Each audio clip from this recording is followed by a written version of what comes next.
Tony Ferguson signs his end of the contract and Khabib versus Ferguson is set for April 18th in Brooklyn.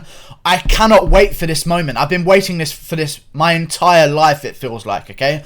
Please, can nothing go wrong? Nobody jinx anything. Keep cables clear of Tony Ferguson. We need this fight in MMA world right now because it's one of the biggest fights of the year. This might do Masvidal versus Diaz numbers. I'm not sure. But Khabib's Octagon interview at UFC 242 got 11 million views. That's crazy fucking numbers, guys. Okay, I don't think we appreciate how much of a star Khabib is in Russia. Okay, 11 million views on an Octagon interview is fucking bizarre.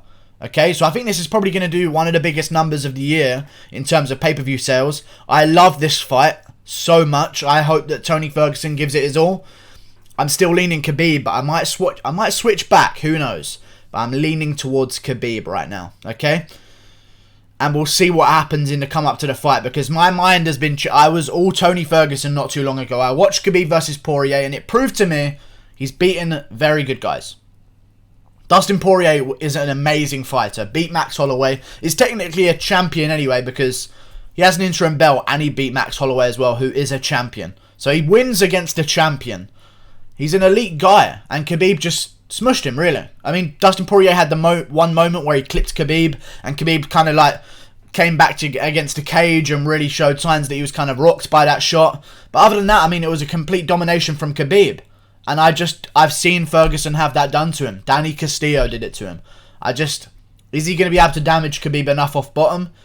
He's evolved a lot since then, I'm sure, but Tony Ferguson is not young, guys. He's been doing this for a very long time, and he gets rocked and hurt a lot. So I wouldn't even be surprised if we see Khabib knock down Tony Ferguson in this fight. At some point, with a wild right hand after a takedown attempt, Ferguson gets hit and dropped a lot, and I think people discredit the stand-up of Khabib. And I'm not fully converted here on Khabib. I still want to see him fight for a long time. But when he throws hands, I think people... He's so good at one thing that by comparison, his stand-up looks bad. Khabib's stand-up isn't even that bad, if I'm honest with you. Yes, he's fought Al Iaquinta on 1 day's notice, but Al Iaquinta was in a training camp for that fight, and Khabib was looking decent on the feet, jabbing away. Yes, his chin's a bit up in the air, but he hasn't been KO'd on the feet, and he spent quite some time on the feet in the octagon. He must have some kind of striking awareness that we're not aware of, okay? We got to start crediting him for that. I do worry, however, if you're picking Khabib, the one area I see Tony... What if Tony survives? That's the big question you got to ask yourself during this fight. What if Tony Ferguson just survives until the 4th, until the 5th? I see this kind of going similar to Covington versus Usman. You've got the raw strength and grappling in the first round and second round from Usman. And then you've got the pace and cardio and volume on the feet from Colby Covington and Tony Ferguson. It's a similar fight, and I see them both going the same way. Maybe. I don't know if I've picked Ferguson yet, but if Khabib can't hold him down past round 3, and remember, Khabib couldn't take down Conor McGregor in round 3, and he was trying to take Conor McGregor down. And in round 3, his coaches were calling for it. He kept going for takedowns. McGregor stuffed all of them. And Tony Ferguson, dare I say, is a better wrestler than Conor McGregor, and if he can stuff them in the 3rd round, then there's going to be issues for Khabib. And now I'm leaning back towards fucking Ferguson. I think I might change my mind to Ferguson again. Because this is a crazy fight. What if Tony Ferguson survives?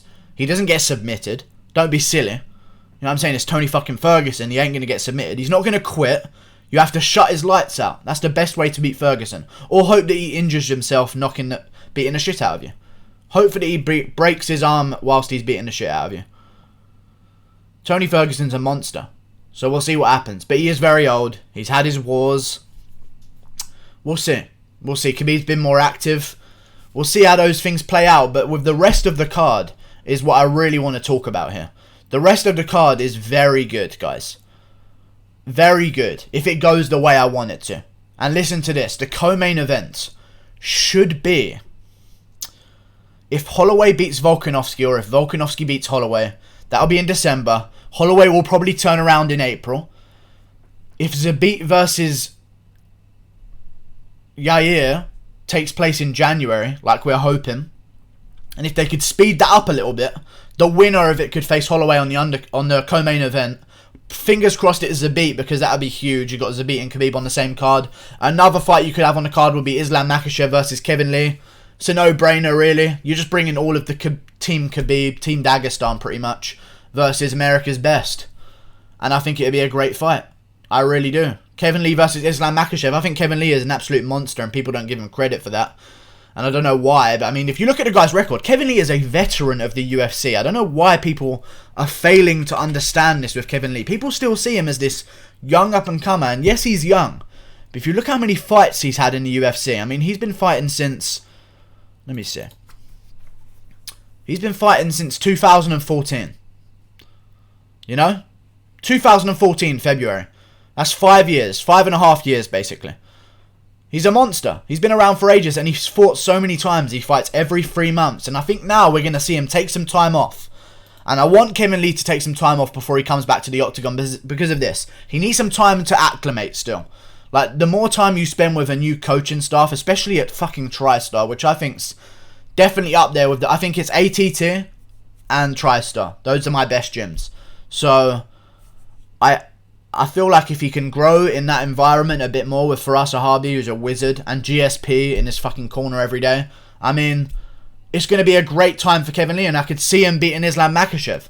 And that fight should definitely be on the card as well. But if Holloway versus the winner of Zabit versus Yair isn't on the co-main event, then we should definitely book Weili Zhang versus Joanna Jędrzejczyk. Just slide it on.